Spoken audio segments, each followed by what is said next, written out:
不知道大家童年的时候有没有经历过一些让自己疑神疑鬼的灵异事件？不可今天要来分享我童年时的经历。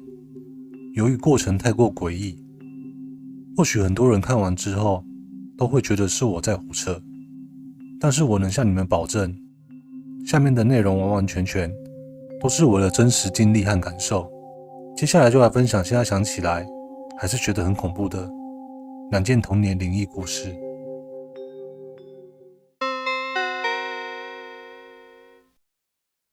不可6岁时读幼稚园大班的时候，由于父母都在中部工作，因此小时候都是跟外婆住在一起。那时候跟外婆是住在三重一个位于1楼的旧公寓。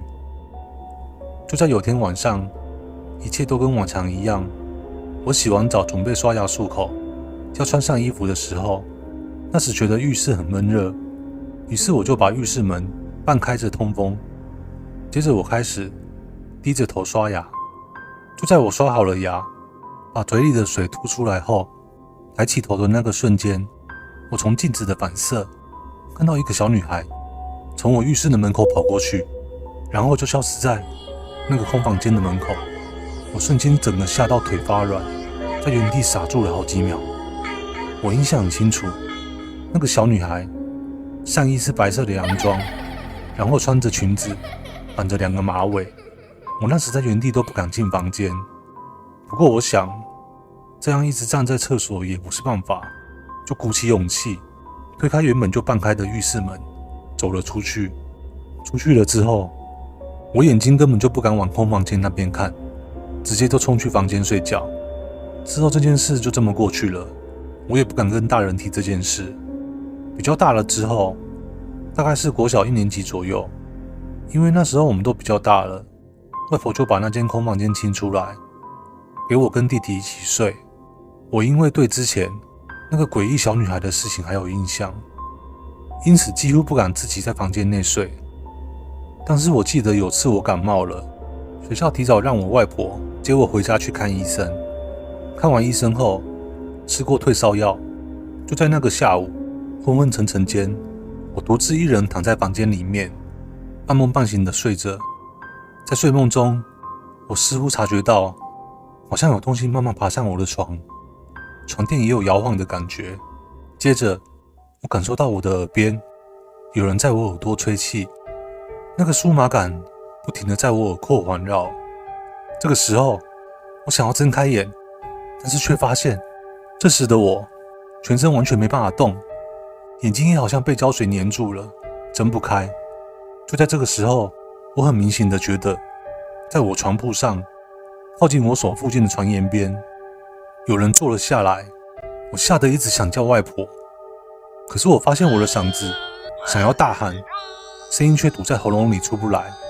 我整个人充满了无助和恐惧感，全身当下一直冒着冷汗。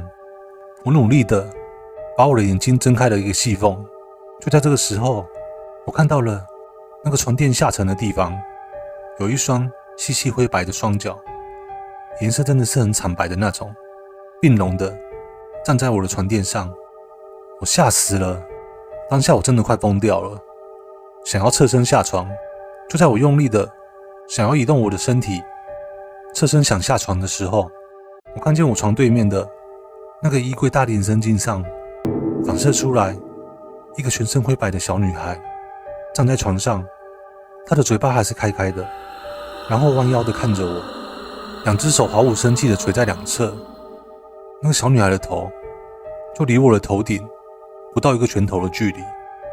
虽然房间没有任何灯光，但是我却看得很清楚，那个小女孩整个皮肤惨灰干缩，微微的发着绿光，然后她头发还有那2个小马尾。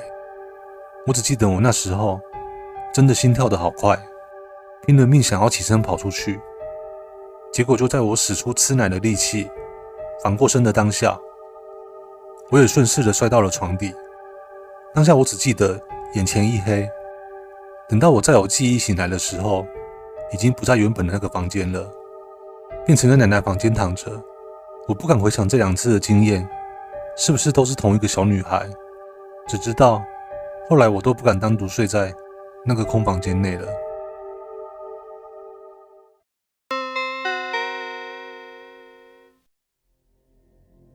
国小4年级后，我的爸妈从台中上来台北，不可就没有再跟我外婆住了。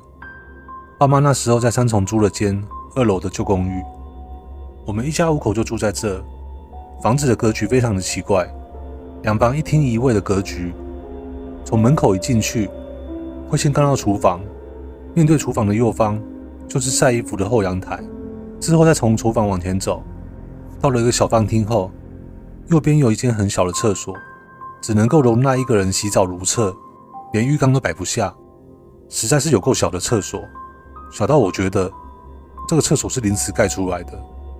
再过去经过一个小走廊，右手边就是我们3姐弟的通铺房，左手边就是我爸妈的房间，两边的房间是正对的方向。经过了房间，再走到底就是客厅，是一个椭圆形的客厅。事后长大回想整个房子的格局，真的是非常的奇怪。之后我们全家开始入住了，大概住了2个多月后，不知道为什么，我开始觉得这间房子很可怕。平常我很喜欢一个人待在客厅玩模型机器人，我总感觉在靠近门口的厨房那边，有人隔着后阳台的纱窗在盯着我看。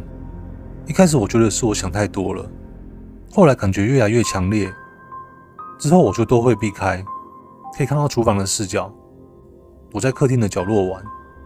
某天晚上睡觉的时候，那天睡到了半夜，一直有听到一个声音在呢喃。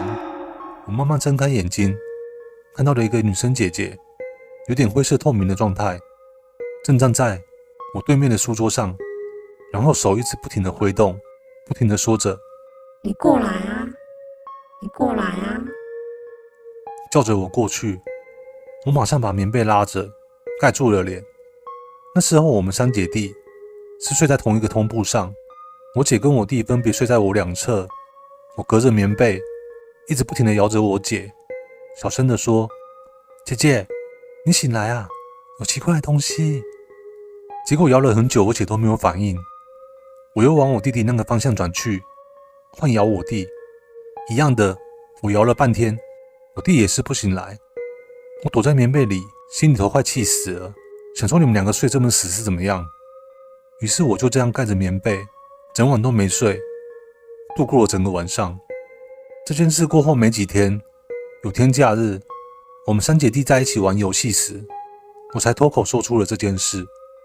我看到我姐跟我弟当下2个脸色都铁青的看着我，然后我姐先开口叙述了她的经历。有天下午我提早下课，我想说没事做就到房间睡觉。后来我听到有人从厨房那边走过来，打开房门进来房间。当时我是背着房门睡的，想说是不是你们2个也下课了，就躺着继续睡。后来听到脚步声出去后，房门却没关上。当下我睡得正舒服，就懒得起来关房门。